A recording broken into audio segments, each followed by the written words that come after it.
آج حسب نسب کا مان کیا جا رہا ہے تو ذات کی مٹی نا، وَخَلَقْنَاهُ مِن طِينٍ، انسان کو مٹی سے بنایا گیا۔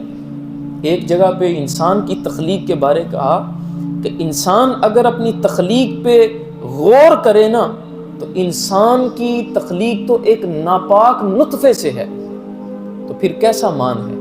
مٹی سے پیدا کیا گیا ہے، کل کو مٹی ہو جانا ہے، تو کون سی شان و شوکت ہے، کون سی عزت اور تکریم ہے؟ آج نہیں تو کل مٹی کے نیچے ہوگے، پھر 10 سال 15 سال 20 سال جب گزر جائیں گے، اس کے بعد آپ کی نسل اولاد وہ سارے جوان ہوں گے، کتنا کو لوگ آپ کا تذکرہ کریں گے، کتنے کو لوگ آپ کو یاد رکھیں گے؟ کچھ بھی نہیں ہوگا، کوئی بھی یاد نہیں رکھے گا۔ تو حسب نسب کا مان نہیں ہونا چاہیے، فخر نہیں کرنا چاہیے۔ کوئی عزت والا ہے پیسے کی وجہ سے، ہمارے معاشرے میں عزت کا معیار پیسہ ہے، عزت کا معیار عہدہ ہے، عزت کا معیار حسب نسب ہے۔ اللہ کے نزدیک یہ معیار نہیں ہے، اللہ کے نزدیک معیار تقوی ہے۔ تقوی کا عام معنی، سادہ سا معنی ہے پرہیزگار ہو جانا، پرہیزگار ہو جانا۔ لفظ ہم بولتے ہیں عام زبان میں بھی، پرہیز کریں یار اس کام سے پرہیز کرنا، تو یہی تو ہے پرہیزگاری۔ پرہیز کرنا، اللہ نے جن کاموں سے روکا ہے ان کاموں سے پرہیز کرنا۔ ان آیات 3 آیات میں بیان کیا گیا ہے۔ غیبت سے پرہیز کرنا، لوگوں کی چغلی سے پرہیز کرنا، لوگوں کے عیب ڈھونڈنے سے پرہیز کرنا، یہ کیا ہے؟ تقوی ہے۔ لوگوں کا بغض اپنے دل میں پالنے سے پرہیز کرنا، لوگوں کا حسد اپنے دل میں رکھنے سے پرہیز کرنا، اپنے نسب کے اوپر، اپنی ذات کے اوپر مان کرنے سے پرہیز کرنا، سود کھانے سے پرہیز کرنا، یہ سارے کاموں سے پرہیز کرنے والا پرہیزگار ہوتا ہے۔ حضرت مولا علی شیر خدا، ان کی ایک روایت سنیں، تاریخ بغداد کے اندر ان کی ایک روایت ملتی ہے، اس کو یاد رکھنا ہے آپ لوگوں نے۔ حضرت مولا علی فرماتے ہیں قیامت کے دن اللہ کی ذات لوگوں کو اپنے سامنے کھڑا فرمائے گا، تو اس وقت حکم ہوگا، لوگوں آؤ، تم جو اپنی ذاتوں پہ مان کرتے تھے کہاں ہیں تمہاری ذاتیں؟ تم اپنے حسب نسب پہ مان کرتے تھے، لاؤ اپنا حسب نسب۔ دیکھو ہر اس بندے کو اللہ نے ذلیل اور رسوا کر دیا ہے جو اپنی ذاتوں کے اوپر مان کرتا تھا، جو کہتا تھا میں فلاں کا بیٹا ہوں، تجھے نہیں پتا میرا خاندان کیسا ہے؟ تو اللہ فرمائے گا ہاں اس کا دیکھو رنگ کیسا ہو گیا ہے۔ لوگ دیکھیں گے تو اس کا رنگ کالا سیاہ ہو چکا ہوگا، لوگ اس کو دیکھیں گے بے لباس ہوگا اور غیر مختون ہوگا، ختنے بھی نہیں ہوئے ہوں گے۔ اللہ فرمائے گا دیکھو کیسا میں نے اس کو رسوا کیا ہے۔ یہ وہی تھا نا جو کہتا تھا میرے ابا جی کو تو نہیں جانتا، میرے خاندان کو تو نہیں جانتا، میں فلاں خاندان سے ہوں۔ ہر اس بندے کو اللہ ذلیل اور رسوا کر دے گا قیامت کے دن جو اپنے حسب اور نسب پہ مان کرتا ہوگا۔ اللہ کے نزدیک یہ نہیں دیکھا جائے گا کہ تم کیسے ہو، کس خاندان سے ہو، تم کون ہو۔ اللہ کے نزدیک یہ دیکھا جائے گا کہ تم نے غریب پروری کی ہے، تم نے لوگوں کے ساتھ اچھا سلوک کیا ہے، برتاؤ کیا ہے، تو پھر تو بڑی بات ہے، اللہ کے ہاں بات بن جائے گی۔ وگرنہ یہ تو نہیں نہ ہوگا میرا قد کاٹ اتنا تھا جی، میں اتنے پیسے والا تھا، میں جب چلتا تھا میرے آگے 4 گاڑیاں ہوتی تھی، میرے ساتھ 10-15 لوگ ہوتے تھے، 50 لوگ ہوتے تھے، میں بڑا جبہ اور کبا پہننے والا بندہ تھا، جبہ اور دستار میری بڑی، لوگ اس کو سلام کرتے تھے۔ قیامت کے دن یہ نہیں دیکھا جائے گا، ہاں یہ بات دیکھی جائے گی، وہ پیڑ جن پر پرندوں کے گھونسلے نہیں ہوتے۔ آپ جتنے بھی قد کاٹ والے ہیں، جتنے بھی پیسے والے ہیں، اگر آپ کے ساتھ اللہ کی مخلوق منسلک نہیں ہے اور آپ کا رحم اور شفقت اللہ کی مخلوق پر نہیں ہے تو کوئی تقوی کام نہیں آئے گا۔ وہ پیڑ جن پر پرندوں کے گھونسلے نہیں ہوتے، دراز جتنے بھی ہوں معتبر نہیں ہوتے۔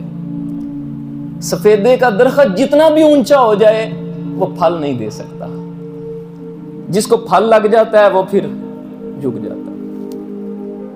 تو اللہ کے ہاں جس کو پھل لگ گیا ہوا ہے نا وہ کامیاب ہو گیا. اور پھل کس چیز کا ہے؟ لوگوں کو فائدہ دینے کا اور پرہیزگاری کا. نبی پاک علیہ الصلوۃ والسلام تشریف فرما تھے. آپ کے سامنے 2 لوگ بیٹھے ہوئے تھے, 2 بندے ایسے تھے. ایک نے کہا میں اس خاندان سے ہوں جس خاندان کے اندر اتنی دولت تھی, میں اس خاندان سے ہوں کہ بڑے سپہ سالار تھے اس خاندان میں.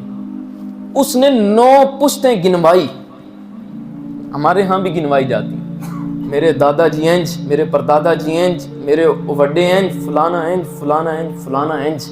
سننا جو اپنا حسب نسب گنواتے ہیں نا ان کے بارے بات سنیے ذرا. نبی کریم علیہ الصلوۃ والسلام نے جب یہ معاملہ سنا تو آپ نے فرمایا لوگوں سنو, حضرت موسیٰ کے پاس بھی 2 لوگ آئے تھے. ان دونوں نے بھی یہی کام کیا تھا کہ ایک نے کہا تھا دوسرے کو مخاطب کر کے کہ میرا حسب نسب ایسا ہے, اور اس نے 9 پشتیں گنوا دی تھی کہ میرا باپ ایسا تھا, میرا دادا ایسا تھا, میرا پردادا ایسا تھا, ان سے بڑے ایسے تھے, اور 9 پشتیں گنوا دی اس بندے نے. جب اس نے 9 پشتیں گنوائی تو اللہ تعالیٰ نے فرشتے کے ذریعے حضرت موسیٰ کی طرف وحی فرمائی. اور وحی کیا تھی؟ اے موسیٰ اس بندے کو بتاؤ جو اپنا حسب نسب لوگوں میں بیان کر کے عزت کما رہا ہے, اس کو بیان کریں کہ وہ تیری 9 کی 9 پشتیں اللہ نے جہنم میں پھینک دی ہیں, اور 10ویں تیری پشت ہے, 10ویں تیری ذات ہے جس کو اللہ جہنم میں پھینکے گا. اللہ کے نزدیک معیار یہ نہیں ہے کہ تو کس خاندان سے ہے, تو کس کی اولاد ہے. ہاں اگر تو نے نیک کام کیے ہیں تو جس بھی خاندان سے ہے, ابو جہل کا بیٹا ہو تو حضرت اکرمہ بنا کر جنت میں بھیج دیا جائے گا. حسب نسب نہیں دیکھا جائے گا, یہ دیکھا جائے گا تیرے کام کیسے ہیں, تیرے کرتوت کیسے ہیں. لوگ تو دعویٰ کرتے ہیں نا میرے لیڈر نے یہ کام کیا.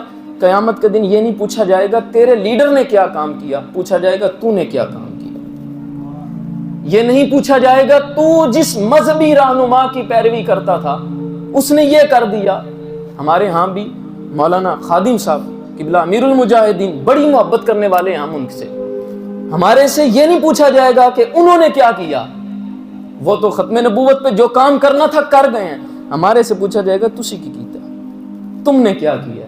ہم وہاں پہ کہیں گے ہم بھی چودھری ہوتے ہیں. اللہ کے نزدیک یہ کہیں گے ہم, یا اللہ محلے میں ہماری بڑی عزت تھی, میرے دادا جی کے نام پہ پورے محلے کا نام تھا. نہیں, یہ وہاں پہ کچھ بھی نہیں چلے گا. وہاں پہ ذاتیں نہیں پوچھی جائیں گی, وہاں پہ چدراٹیں نہیں پوچھی جائیں گی, وہاں پہ عہدے نہیں پوچھے جائیں گے. وہاں پہ ہم اللہ کے حضور کہیں گے یا اللہ میں DSP تھا, میرے متحد اتنا عملہ تھا, یا اللہ وہ عملہ آج مجھے بچا لے گا. کچھ بھی نہیں ہوگا. کل من علیہا فان ویبقا وجہ ربک ذو الجلال والاکرام. ایک ہی ذات ہے جس کو بقا حاصل ہے, وہ اللہ کی ذات ہے. تو اللہ تو یہ پسند نہیں کرتا کہ آپ حسب نسب پہ مان کریں. وشعوبا وقبائل لتعارفوا, یہ ذاتیں, یہ قومیں, یہ قبیلے اس وجہ سے بنائے گئے تاکہ پہچانے جا سکو. ہاں معیار اللہ کے نزدیک ذاتیں نہیں ہیں, معیار اللہ کے نزدیک عہدے نہیں ہیں, پیسہ نہیں ہے. ان اکرمکم عند اللہ اتقاکم. ایک حدیث پاک میں بڑی خوبصورت حدیث ہے, اس کے اندر بڑا خوبصورت بیان کیا گیا. ایک شخص ہے اپنی زندگی کا اس نے بڑا اچھا وقت گزارا ہے, زندگی بڑی سونی گزار لی ہے, 30 سال 40 سال گزار لی ہے. کھڑی کے اندر ایک بسنے والے بزرگ ہیں میاں محمد بخش, ان کو کھڑی شریف کا عارف بھی کہا جاتا ہے, معرفت کا شہنشاہ بھی ان کو کہا جاتا ہے. وہ کہتے ہیں لوگوں زندگی تو تم نے گزار لی ہے, یہ جو امت ہے نا اس کا وقت فجر سے ظہر تک کا نہیں ہے, اس کا وقت ظہر سے عصر تک کا بھی نہیں ہے, اس کا وقت ہے عصر سے مغرب کے درمیان کا. تو فرماتے ہیں دیگر تے دن گیا محمد اوڑک نو ڈوب جانا. تمہارا تو سورج جو ہے زندگی کا وہ تو عصر کے وقت پہ آ چکا ہوا ہے. دیگر تے دن گیا محمد, دیگر ہو گئی ہے, ہون دن گیا, اوڑک نو ڈوب جانا, پھر ایک وقت آنا سورج غروب ہو جانا. یہ زندگی کا سورج ہے. 50 سال اگر زندگی ہے, 40 سال یا 30 سال زندگی گزر گئی ہے, آج سے 10 سال کے بعد، آج سے 20 سال کے بعد، آج سے 30 سال کے بعد ذرا سوچیں آپ کس جگہ پہ ہوں گے؟ تو اکثر لوگ تو قبر کی دیواروں میں ہوں گے. تو وہاں پہ قبر کے اوپر جو تختی آپ لگوا لیں رشتہ داروں کو کہہ کے وہاں پہ لکھ دینا میں ایم پی اے تھا، میں چودھری تھا، میں فلاں تھا، میں فلاں تھا، میری ذات بڑی اعلیٰ اور عرفہ تھی، میرے متحت اتنے لوگ تھے، تختی پہ لکھ دینا. لیکن قبر کے اندر جنہوں نے آنا ہے وہ تختی پہ لکھا ہوا نہیں دیکھیں گے، وہ یہ تختیاں دیکھیں گے، کرامن کاتبین یعلمون ما تفعلون. وہ یہ تختیاں دیکھیں گے کہ یہاں کیا لکھا ہے.